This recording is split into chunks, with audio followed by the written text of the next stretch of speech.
Hey, what's up everybody? Alf here, and I'm very excited to be talking to you about Go Battle League Season 3. I know a lot of you are very excited about GoFest this weekend, but Niantic just dropped a ton of new information on us about what Go Battle League Season 3 is going to look like, some changes, some things that haven't changed, some new moves, some moves that have been updated and changed in the game. So I'm very excited to be talking to you about all of those things today. We'll cover those updates about how Go Battle League works. We'll be covering some Pokemon that are winners and losers of the new updates, and we'll also give you some things to look out for. So very excited to get into it, but before we do, just a reminder, if you're enjoying Pokemon Go PvP content, hit that subscribe button. I really do appreciate it. It helps us grow our channel, and let's get into it, yeah?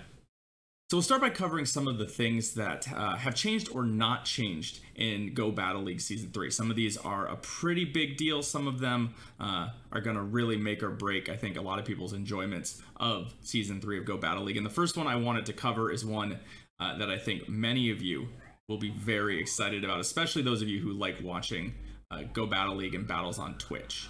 And that specifically is that they're not bringing back the walking requirement to battle in Go Battle League, at least in Season 3. I still expect that at some point we'll see this return in some form, but for now, you'll be able to continue to do as many of your Go Battle League battles as you can each day without having to walk anywhere.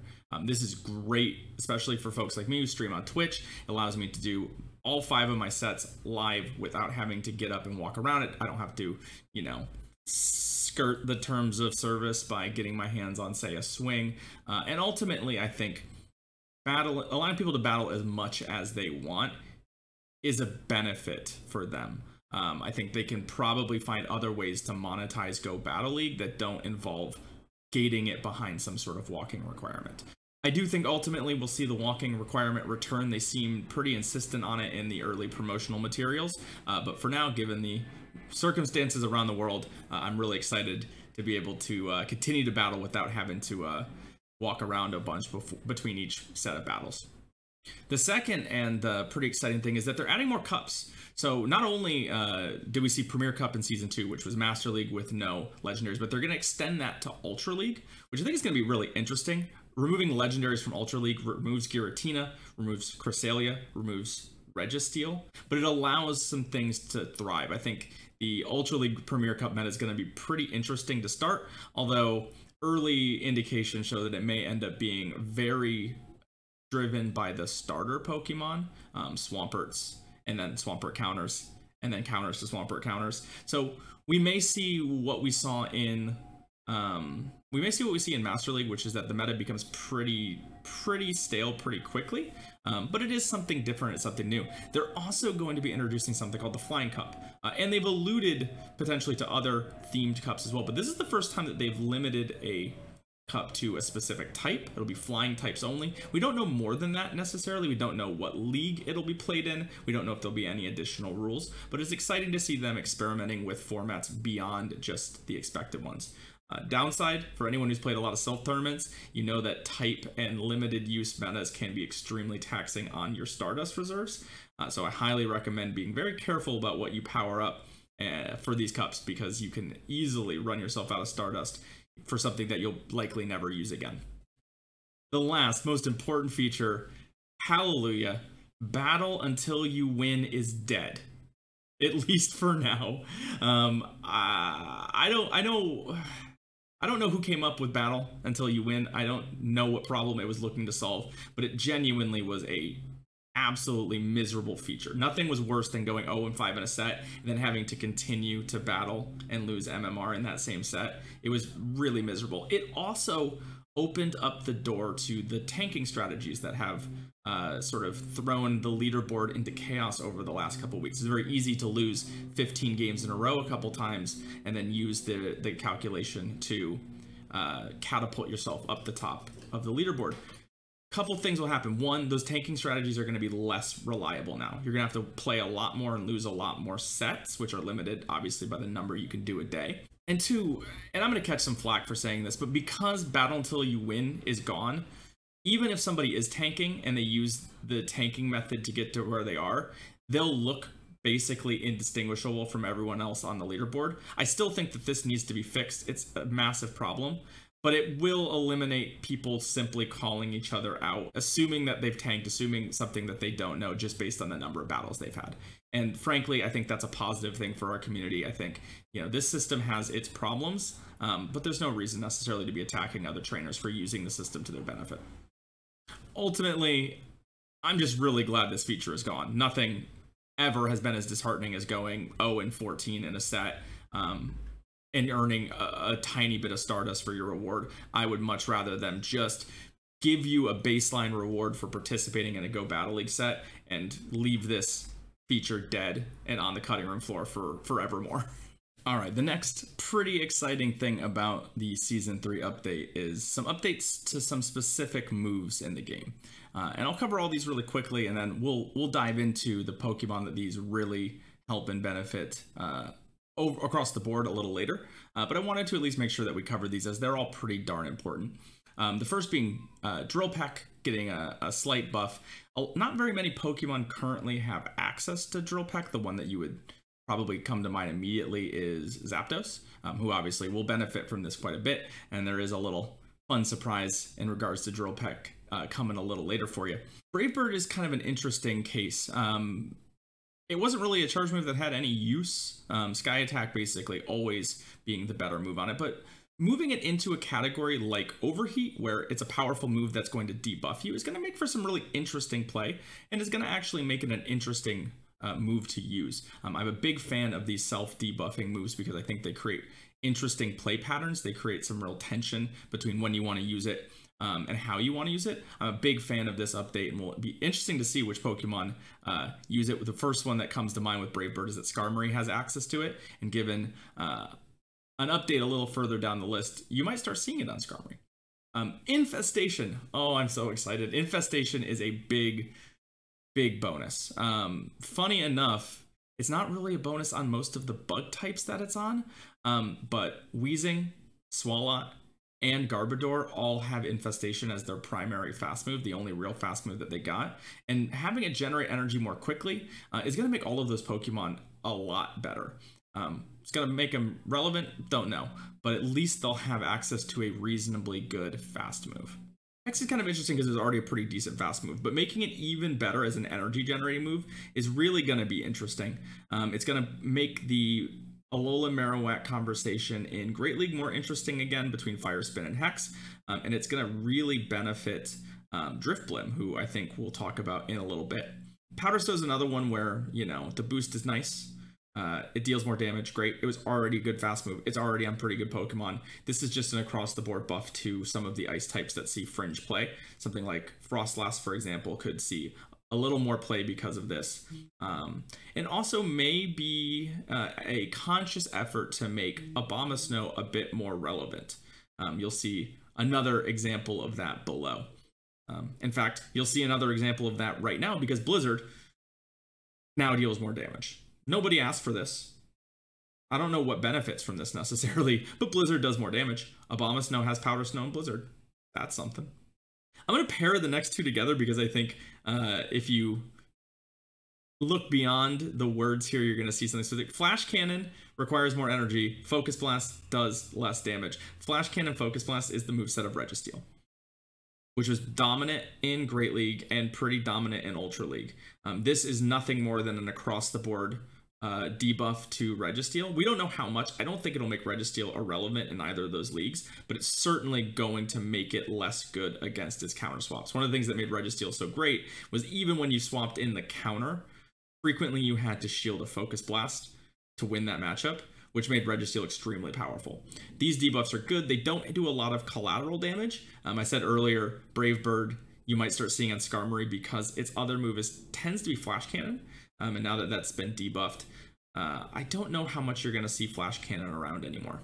And lastly, I think a lot of you will be cheering for this. Moonblast now has a decreased chance of lowering your opponent's attack. They've lessened the debuff option on it, which is going to be good. It's going to make Cresselia in Ultra League a little less annoying to play against. It's still going to be very good. Moonblast is still a great attack, but the fact is that that debuff flipped too many matchups and made Cresselia extremely unpleasant to play against. I think this is a good change. And a quick one too, because that buff was applied not that long ago. So glad to see them reacting quickly to something that was going to become a problem. All in all, I think most of these changes are pretty good. They've made some nerfs to some major meta players that will increase diversity across leagues, and they've made some fast moves and charge moves that we're seeing Fringe play more interesting. Brave Bird is a move that you basically would never have seen thrown by anything, and suddenly I think it'll start to see play, especially if it's on the level of say, Overheat. I think it's going to be quite good. I also am just glad to see Infestation be a decent move. There's no reason for there to be fast moves that are simply not good, and I can't wait to see if they'll continue this trend of finding a way to take moves that almost nobody's using and find a way to make them at least a reasonable choice for Pokemon.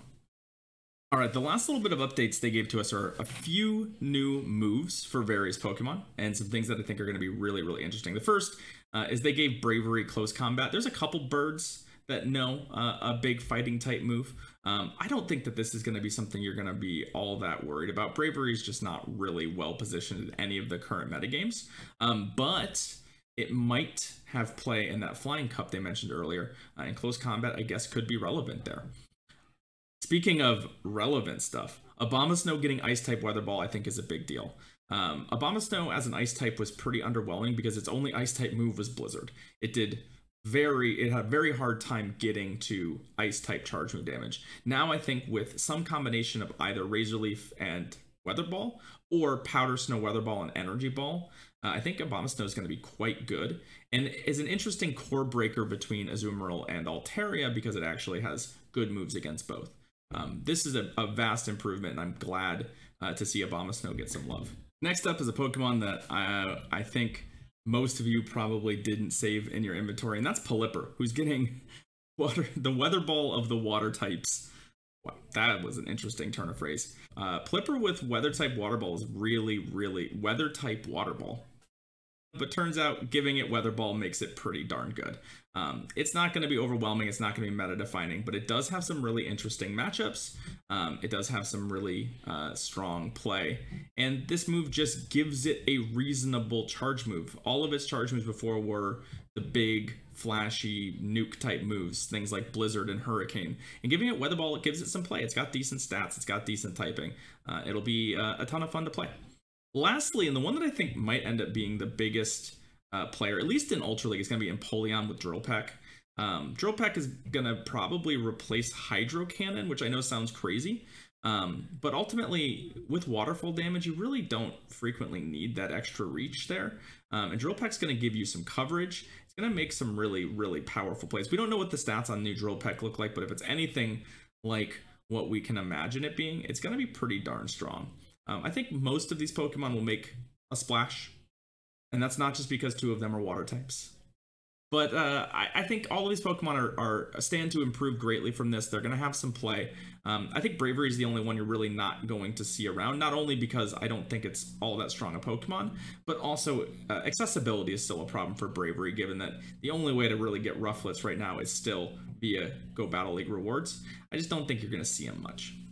All right, so the final thing I wanted to cover was 3 Pokemon that I think are probably going to see some more play, given these updates. And I've got the trifecta there looking right at you. Every one of them's got goofy sort of eyes, don't they?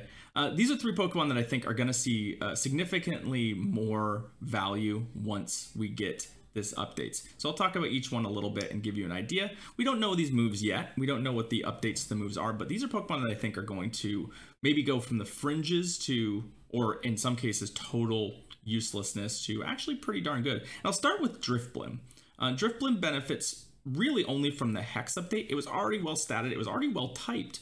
But one of the things that makes Drifblim kind of unique is it's an Icy Wind Pokemon. It's a Pokemon that benefits immensely from landing an Icy Wind before their opponent gets the first charge attack. Giving Hex more energy gain means that you're more likely to succeed at that. Many matchups on the Drifblim side are determined by whether or not you can land that Icy Wind first, and once you have, you can frequently not shield the first move that comes in from your opponent. I think Drifblim is looking already pretty good with Icy Wind and Shadow Ball in the Great League meta, and I think it'll be even better now that you'll be able to get those Icy Winds out a little faster.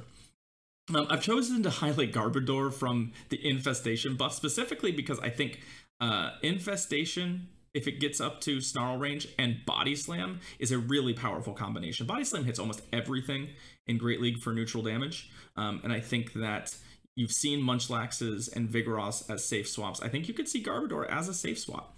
I really do think that that combination with Body Slam and then a pretty wide variety of coverage moves could be pretty good.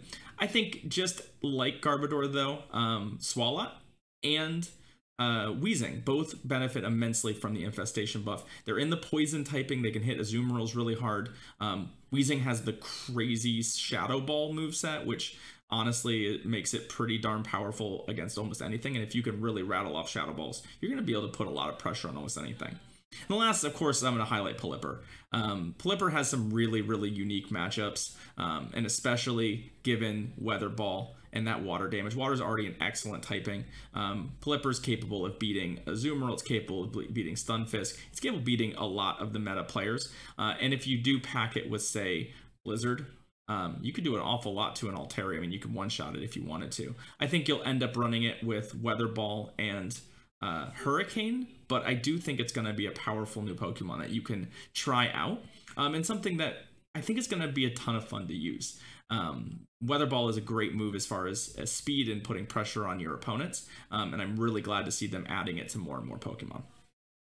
I hope you enjoyed this really, really quick look at some of the updates coming to Go Battle League Season 3. I hope you're excited. Let me know in the comments if I missed something, if there's something that you're really excited about that I didn't cover. And again, make sure to hit that like and subscribe button here for more Go Battle League and Pokemon Go content. Thanks, everybody, and I'll see you next time.